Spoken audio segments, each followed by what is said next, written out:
Old Dutch Cleanser, famous for chasing dirt, presents Nick Carter, famous for chasing crime.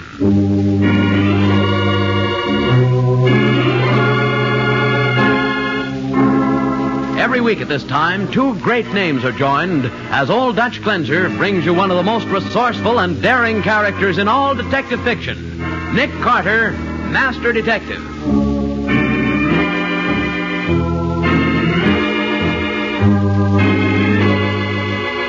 A gambling ship, Nick. That sounds exciting. If you call losing your money exciting, Patsy, you're right. But I'm not going out there for the fun of it. Oh, I suppose you'd rather go fishing. I certainly would. And I'd rather fish for fish than for a murderer.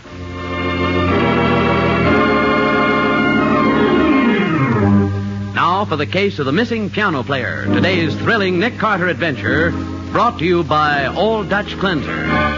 Our story begins in the roulette room of the gambling ship, which is anchored off the Atlantic coast. Several customers are gathered about the large roulette table as the croupier prepares to spin the wheel. No more bets, ladies and gentlemen, that's all. No more bets. Hey, Bill, stop playing a minute. Yeah, Gus? No more music. The boss wants to see you in his office. Oh, okay, Gus. What's wrong? Come on. What's wrong, Gus? Can't you tell me? The boss will talk about that. Inside, Bill. Okay. Hello, Edwards. You wanted to see me, Mr. Zimmern? Yes. Why haven't you been following my orders? I was hired to play the piano, not the customers. You knew what you were supposed to do when you took the job. I took the job because I needed it, but I've been thinking it over, and I've decided that a crooked roulette wheel is not in my line. You knew the wheel was fixed when we hired you. That's why you was hired. Now you're welching on the deal. And I want to know why. Well, I got a sister to take care of. What's that to us? Just this, Mr. Dutch Zimmern. I've decided to quit. Don't you know nobody quits this racket once he's in it? I just want to get out of here. My sister's a swell gal, and I just can't afford to stay around here and end up behind the 8-ball. You're behind the 8-ball right now, Edwards. And it's mighty black, too. I don't want to...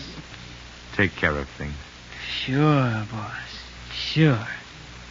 Well, what are you going to do? You're going for a little walk, Edwards. A little walk with Gus. Up to the bow of the ship.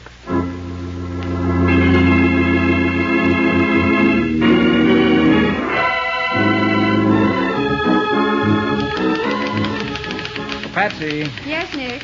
you about finished with our case histories? Don't worry, Mr. Carter. They'll all be nicely typed and ready for filing before you go away on your vacation. I don't see why I had to go... Oh, someone at the door, Nick. I'll go. Thanks, Patsy.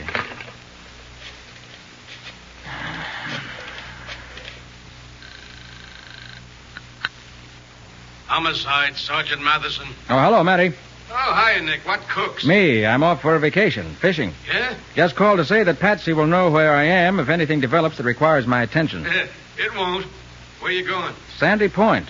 I wish I was going along with you. So do I, Matty. Well, I'll be seeing you. Okay, Nick. Have fun.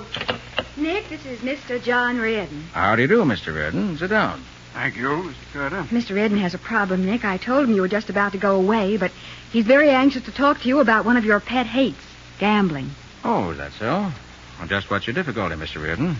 A gambling ship. I've lost a great deal of money on it. But why come to me about that? I'm convinced that the roulette wheel on the ship is crooked.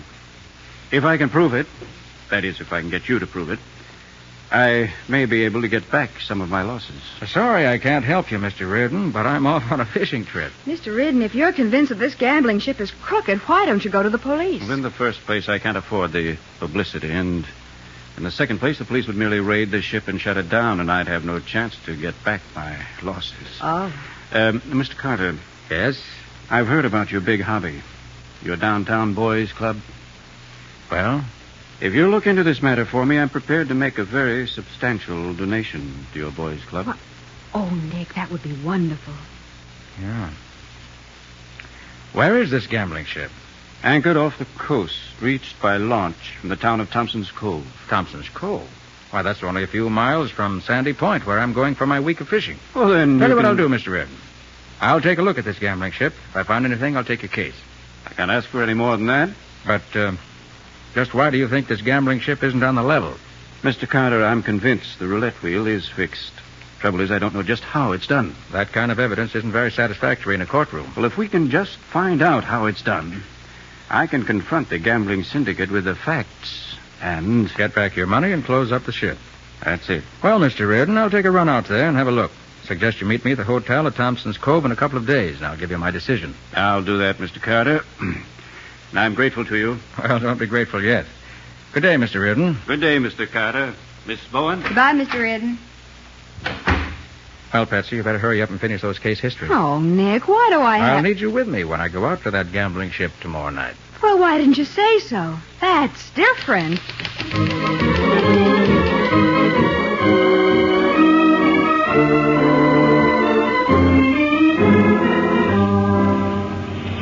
You mean we don't have to pay to ride on this launch? No.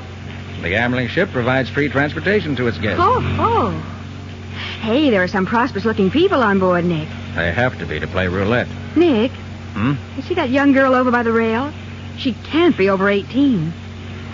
Pretty, too. I wonder why she's going out to the ship. She seems to be alone. You know, Patsy, I think it might be a good idea if you try to find out. She's not the gambling type at all. Right, Nick. I'll strike up a conversation with her as soon as we get aboard.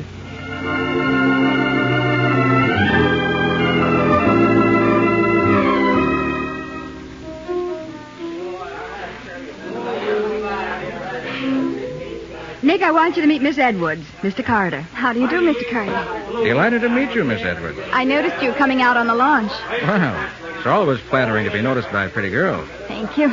Miss Bowen and I were both wondering why a girl like you would be visiting a place like this, alone. See that piano over there in the roulette room? Yes. My brother Bill played that piano until last night. Oh, did he lose his job? I don't know. You don't know? No.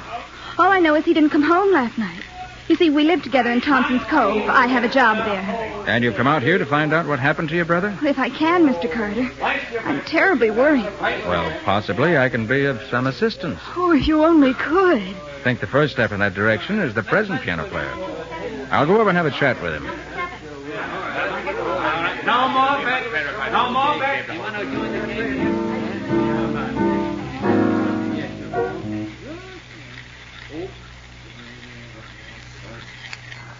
Number 13. Why'd you stop playing the piano so abruptly, son? I don't like that number much. How about playing June's Bustin' Out All Over? Oh, I don't like that one either. You're new here, aren't you? Kinda. What happened to the former piano player? The one who played here last night? I got no idea. Any idea who could tell me about the other piano player? Say, why don't you mind your own business? Why, I'm just curious to find out.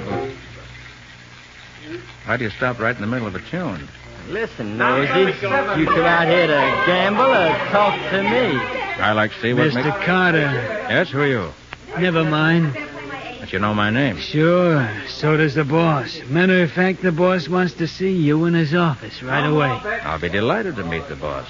As a matter of fact, I was just about to ask someone for a proper introduction. Okay, follow me. I'll introduce you good and proper.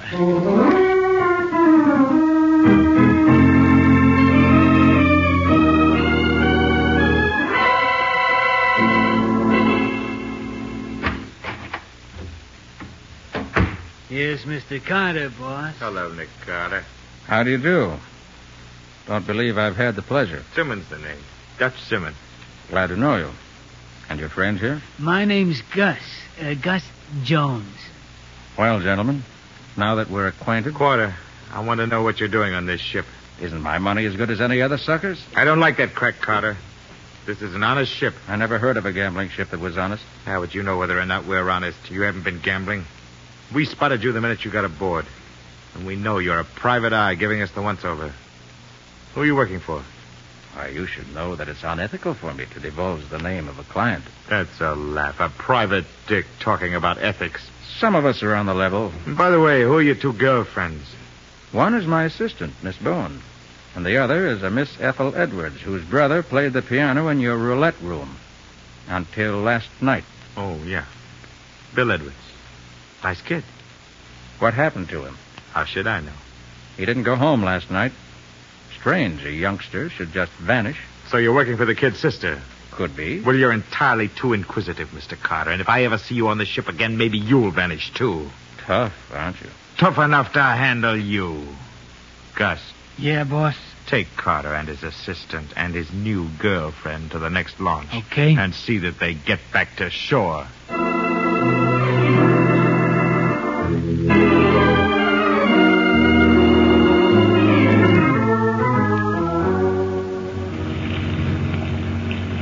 Well, that was quite a ship. Yeah. Fantastic, isn't it? The way people flock to a place like that just to lose their money. My brother Bill says they do a big business. Expensive layout, all right. Now we've got to figure out how to get back there. Miss Bowen and I have been barred. Barred? Uh-huh. Why? Miss Edwards, I'm a private detective, and Miss Bowen is my assistant. Oh. I'm investigating something on the ship for a client. But when I heard about your missing brother, I decided I'd look into that, too. Thank you, Mr. Carter. Hope you can find out what's happened to him. I will, if it's at all possible. And I think I'll start by having a chat with the pilot of this launch. Oh, we'd better wait for you back here, Nick. All right, Patsy. It'll only be a moment. Okay. Nice night, Skipper. Nice enough. Suppose you sometimes get rough weather. Sometimes. What do you do when it gets really tough? Don't run. But how do the customers get back and forth to the ship, then? They don't. Oh. And I suppose you decide if the ship will be open for business each evening. Yeah, that's about it, mister. Ah. I should think the owners of the ship would certainly value your services. Not too much. I've been working here for more than a year and got no raise yet. Oh? Well, how about the men who work on the ship? Do the bosses treat them pretty well? Financially, I mean? I wouldn't know, mister. You know somebody back there on the ship? Just a kid who plays the piano. Who's that? Bill Edwards. Nice kid. Haven't seen him in a couple of days. You mean he didn't come back with you last night? No, he didn't, and he usually writes... Say, why are you asking me all these questions? Thanks, Skipper. See you again. Yeah, wait a minute. What can I do? Well, Nick, learn anything? Miss Edwards, the pilot tells me your brother didn't return to shore last night. Unless he swam. But Bill isn't a very good swimmer. And he wouldn't try to swim ashore. It's too far. That's what I'm afraid of, Patsy. He's dead, Mr. Carter. I just know it. I had a Oh, feeling... don't cry, Ethel. We don't know what's happened to him yet. Mr. Carter, you said you'd help me. And I will. I'm going through with this investigation now, no matter what happens.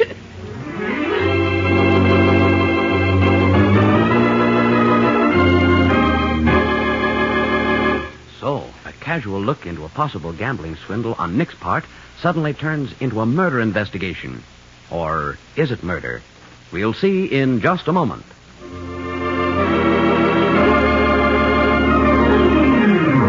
Now, back to the case of the missing piano player. Today's Nick Carter adventure brought to you by Old Dutch Cleanser. It is the following morning. Nick is in John Reardon's hotel room at Thompson's Cove, where Reardon has come to hear Nick's first report. Mr. Reardon, that gambling ship is run by a group of dangerous men. I thought so. They warned me not to return to the ship, or I'd vanish. Well, why? Because I think I may be on the track of a murder. Murder? That's right. A young piano player named Bill Edwards. I remember him. Why? Why, I liked his music. Well, this kid was playing the piano in the roulette room until the night before last. Then he vanished. How do you know? Miss Bowen and I met his sister on the launch going out to the ship. And? From what she told us, Mr. Reardon, young Bill Edwards is a prisoner on that ship. Or dead. Have you notified the police? No, because I'm not sure of anything yet. Well, in the meantime, how about that roulette wheel? Is it crooked? Is it fixed? Shouldn't be at all surprised after my conversation with Mr. Dutch Zimmern and his pal Gus. I also think it may have something to do with the piano. Piano, eh? Yes. Right now, my main problem is getting back to the ship.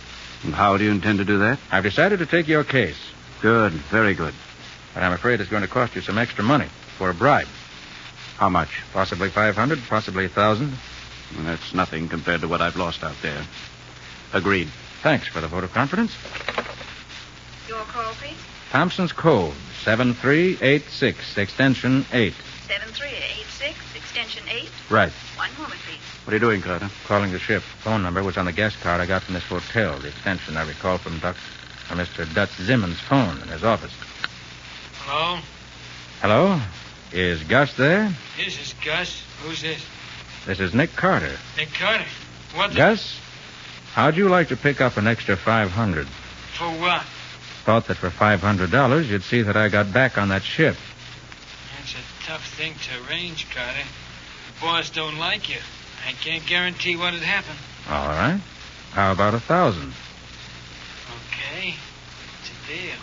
But I won't promise what'll happen after you get aboard. I'll worry about that. Just meet me in Curran's Bar and Grill in Thompson's Cove this afternoon at 4.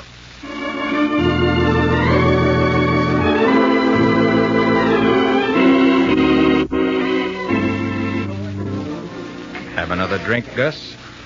Might as well. What's the matter? You ain't touched yours.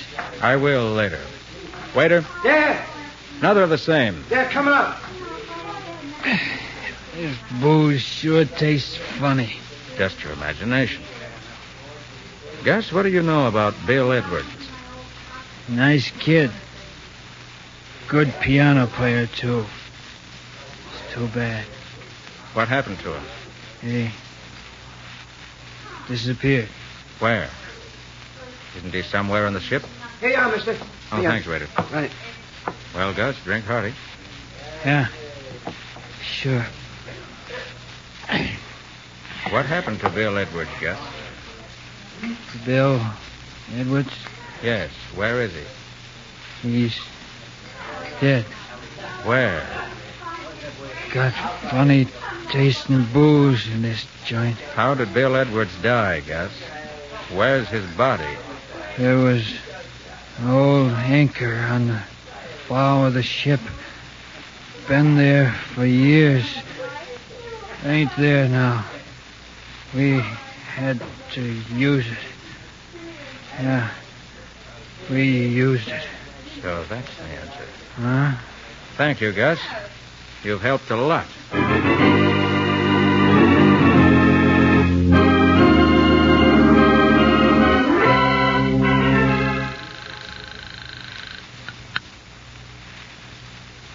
Homicide, Sergeant Matheson. Hello, Matty. Nick. Nick, where are you? Thompson's Cove Hotel. Matty, can you come out here right away? What's up? Thought you were on a vacation. Been interrupted by a murder, and I need a little police cooperation, and fast. Can do, Nick. It so happens I know the police officers out there very well. Fine. Can you come right out? Sure. Things are quiet here in town. Thanks, Matty. And be sure to wear your old clothes. Why? I've arranged a fishing expedition for you.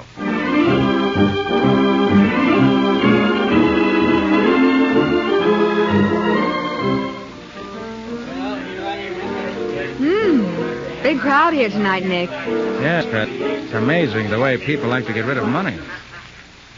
Good evening, Tex. Ah, you here again? This is Miss Bowen. Hi. Hi. I enjoy your playing very much. Thanks. Miss Bowen and I were wondering why you don't use the entire keyboard. I don't get you. You never seem to play on the extreme bass or the extreme treble. With such a fine instrument, it's a shame not to use the whole keyboard. Why don't you two go away and play games? I told you to stay off this ship, Carter. Oh, hello, Dutch. Oh, this is my assistant, Miss Bowen. How do you do? Carter, this thing you feel in the middle of your back is a gun. That's what I thought. Start walking to my office. Mind if I come along? You stay here. I'm going to have a little talk with your boyfriend. Alone. I guess you're not wanted, Patsy. See you later. All right, Nick. I'll be waiting for you. You were a fool to come back, Carter. I warned you. I remember, Dutch. You used to said if I ever came back here, I'd vanish. Like Bill Edwards. That's what you're going to do. Yeah? Yeah. Open that door. Come in, Mr. Carter. Mr. Reardon. Yes. Close the door, Dutch. Sure, Reardon. And no sudden moves, either of you. I've got you both covered. I wouldn't want any trouble.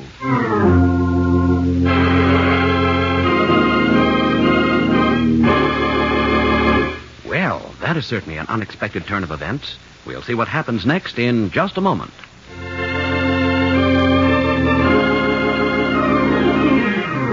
And now for the conclusion of the case of the missing piano player. Today's adventure with Nick Carter, brought to you by Old Dutch Cleanser. We pick up our story where we left off as Reardon says to Dutch and Nick, No sudden moves, either of you. I've got you both covered. I wouldn't want any trouble. What's the idea, Reardon? Why the gun? Looks like he's gone screwy, Dutch. Shut up, Gus. I'll do the talking. Reardon, what are you doing here? This is my office, Carter. Our office. So you boys are partners in this racket. Nice deduction, Carter. I wondered how long it'd take for you to come out in the open, Reardon. But why the gun? Gus and Dutch are going to do some explaining. So you hired Carter? Correct. I hired him to check up on you two. Why, you? Now, perhaps you'll tell me why you've brought Carter in here at the point of a gun. He's too nosy. Been asking too many questions. He knows too much. That's right. He knows too much about a crooked roulette for you. You mean to say that this smart aleck has been telling you... Let's listen to what Carter has to say, Dutch. Speak up, Carter. Gladly, Mr. Reardon. At first, inasmuch as you seem to know Dutch so well, will you be good enough to tell him to take that automatic out of my spine? You heard him, Dutch. Drop the gun on the floor. You'll be sorry for this, Reardon. Thanks. Well, Carter, how about that roulette wheel? It's fixed. That's a lie. Prove it. Quiet, both of you. All right, Carter. Prove it. You'll take that piano apart, you'll find the answer. There are wires under the rug, from the piano to the roulette wheel. As the wheel starts spinning, the piano starts playing. At a signal from the croupier, the piano player who faces the croupier stops playing abruptly. You're crazy, Carter. Go ahead, Carter. I noticed that the pianist never touches the extreme treble or bass keys except when he stops playing. Then he does press a certain key at one end or the other. A key in the bass for black, a key in the treble for red. It's as simple as that, Reardon. So much for the mechanics. What else? This fact should also be of interest to you. Some of the customers are very pally with the croupier, and they're always the same customers. Listen, Carter, you... And these customers walk away from that table with some handsome winnings. Winnings in which you do not share, Reardon, but in which Dutch and Gus do. Reardon, are you going to believe this bum Carter or us? I'm going to believe Carter. Carter doesn't lie. All right, Reardon, what are you going to do about it? Just this, Dutch. I'm going to dissolve our partnership here and now. Hey, Dutch, he's gonna... What's the idea of knocking me over, Carter? Huh? You don't want to be a killer, too, Reardon. Don't move, any of you. Oh, hi, Matty. It's good to see you. You all right, Nick? Right as rain. What's the score, Nick? My client here decided to become a killer, so I tackled him and the shots went wild. What's this all about, Carter? Why are the cops? It's about a murder. Matty? Yeah? Did you and the local police find that anchor? We did, Nick. Under the bow of this ship. With young Bill Edwards' body tied to it. There are your killers, Matty. Dutch Zimmern and Gus Jones. Nice going, Nick. Take them away, boys. You can't take me. Hey, this guy's And crazy. if the bullets you guys pumped into young Bill Edwards before you dropped him over the side don't finish putting you in the hot seat, I'll turn in my badge. Let's go.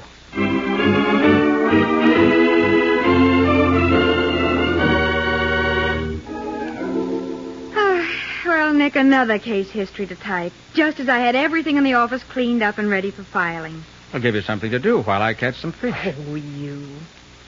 Oh, you know, Nick, you haven't told me how you knew where to find Bill Edwards' body. I'll need the facts for the file. Scopolamine, Patsy. Huh? Scopolamine. It's a truth serum. Oh. The kind of stuff the Germans used to get information out of their prisoners during the war. I don't follow you. You recall I had a date with Gus in a bar? Yeah? Well, scopolamine is a drug that makes a man unable to avoid telling the truth. I put some in the drinks I bought for him. Oh. Then I asked him about young Edwards. The minute he mentioned the anchor, I knew the answer. I called the local police. When they dragged the bottom under the bow of that ship, they found what they were after, unfortunately. And you found more than you bargained for. Yes, very true, Patsy. I realized that Reardon had a little private grudge to settle as soon as he recognized the name of Bill Edwards. Uh-huh. But murder, well, that's something more than we bargained for. Well, now that that's settled, I suppose you're going back to Sandy Point. Right, Patsy. Back to Sandy Point and some fishing. And this time I hope to catch nothing but fish.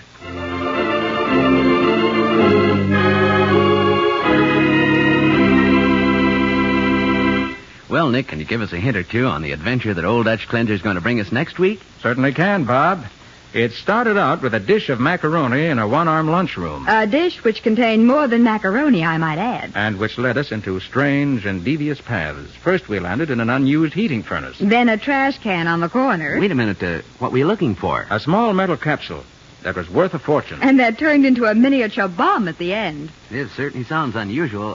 What do you call the story, Nick? I call it The Case of the Wandering Macaroni. Nick Carter, Master Detective, is presented each week at this time and over these same stations by the Cudahy Packing Company, makers of Old Dutch Cleanser.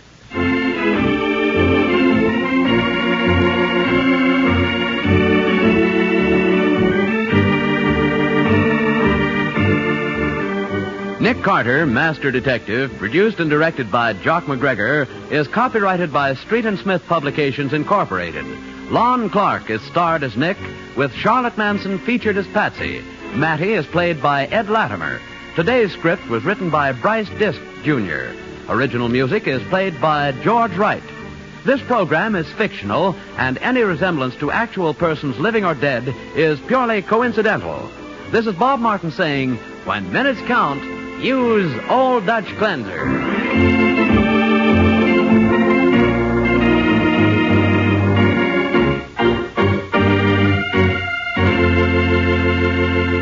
This is the Mutual Broadcasting System.